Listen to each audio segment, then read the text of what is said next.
৫ আগস্টের পর বাংলাদেশ নতুনভাবে সাজানো হয়েছে। নাটোরে দুলু, রাশেদুল ইসলাম নাটোর তথ্যচিত্রে বিস্তারিত।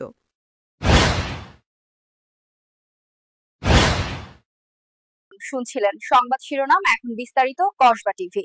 বিএনপির চেয়ারপারসনের সাবেক উপদেষ্টা ও কেন্দ্রীয় নির্বাহী কমিটির সদস্য অ্যাডভোকেট রুহুল কুদ্দুস তালুকদার দুলু বলেছেন, ৫৫ বছর বাংলাদেশে খেলাধুলা বা প্রতিযোগিতা ছিল না। খেলাধুলার সহ সবকিছুতে দলীয়করণ করা হয়েছিল। ৫ আগস্টের পর বাংলাদেশকে নতুন করে সাজানো হয়েছে। এখন খেলাধুলায় মনোযোগ দেয়া হচ্ছে। তিনি আরও বলেন, আগামী দিনে যে নির্বাচন অনুষ্ঠিত হতে যাচ্ছে, এই নির্বাচনের মধ্য দিয়ে একটি গণতান্ত্রিক ও জবাবদিহিমূলক সরকার প্রতিষ্ঠিত হবে, যার মাধ্যমে খেলাধুলাসহ সকল ক্ষেত্রে যে দলীয়করণ ছিল তা থেকে মুক্তি পাওয়া যাবে। তিনি এসব কথা বলেন শুক্রবার বিকেলে নাটোর শহরতলির বড় হরিশপুর বৈদ্যার মোড়ে যুব সমাজের আয়োজনে অনুষ্ঠিত ফুটবল খেলার উদ্বোধনী অনুষ্ঠানে। এই সময় উপস্থিত ছিলেন জেলা বিএনপির আহ্বায়ক রহিম নেওয়াজ, যুগ্ম আহ্বায়ক সাইফুল ইসলাম আফতাব ও মোস্তাফিজুর রহমান শাহিন সহ জেলা বিএনপির সদস্য নাসিম উদ্দিন নাসিম, জেলা যুবদলের সভাপতি এহাই তালুকদার ডালিম সহ দলীয় নেতাকর্মীরা। ফারজানা রশিদ ঢালি, কসবা টিভি নিউজ ডেস্ক। বছর বাংলাদেশে কোনো খেলাধুলা বা প্রতিযোগিতা ছিল না, সবকিছু দলীয়করণ হয়েছিল।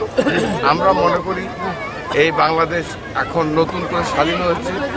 গত ৫ই আগস্টের পর বাংলাদেশের মানুষ সেই স্বাধীনতা ফিরে পেয়ে খেলাধুলা আজকে মনোযোগ দিয়েছে। আমরা আশা করি আগামী দিনে যে নির্বাচন হচ্ছে, নির্বাচনের মাধ্যমে আগামী ফেব্রুয়ারি মাসে এই নির্বাচনের মধ্যে দেশে একটি গণতন্ত্র, একটা জবাবদিহি সরকার আসবে।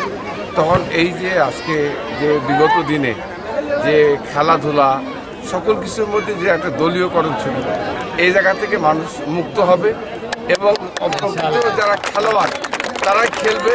খেলা কিন্তু অনুষ্ঠিত হচ্ছে মাস মাঠে বল, সেখান থেকে কিন্তু দেখবার চেষ্টা করছেন। সেখান থেকে আমাদের রেফারি, যেদিকে আমি বারবার করে বলছিলাম টাইমটাকে মেনটেন করবেন। জনাব রেফারি যিনি এসেছেন আমাদের জাম্বিয়া থেকে, আমরা তাকে হায়ার করে নিয়ে এসেছি, দেখতে পাচ্ছি কিন্তু সে সুন্দরভাবে খেলা পরিচালনা করছে। কাশিমের একটু তার যে কৌশল সেটি আপনি একটু অনুভব করবেন, এটি আমি আপনার কাছে বিনয়ের সাথে অনুরোধ করছি।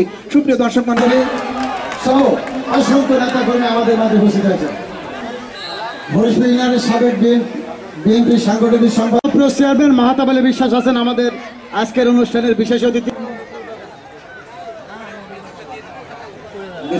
জেলা স্বেচ্ছাসেবক দলের যুগ্ম আহ্বায়ক সেতু আহমেদ উপস্থিত আছে।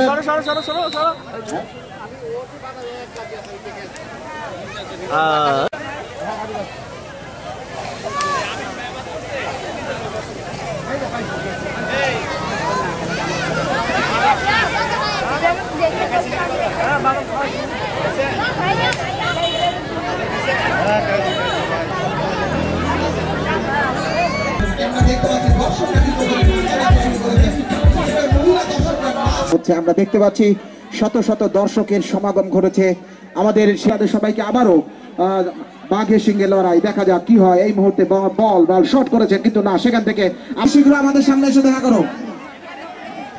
এই কাগজগুলো লিস্টে কাগজ সেখান থেকে ধরে নিয়েছেন, সেখান থেকে নেওয়ার জন্য চেষ্টা করছেন ৭ নম্বর জার্সি পরিহিত খেলোয়াড়, সেখান থেকে রাখবার চেষ্টা। হৃদয়ের কসবা টিভি। কসবা টিভির সাথে থাকুন, কেটিভি কে লাইক, শেয়ার, কমেন্ট করুন। শুনছিলেন বিস্তারিত। কসবা টিভি।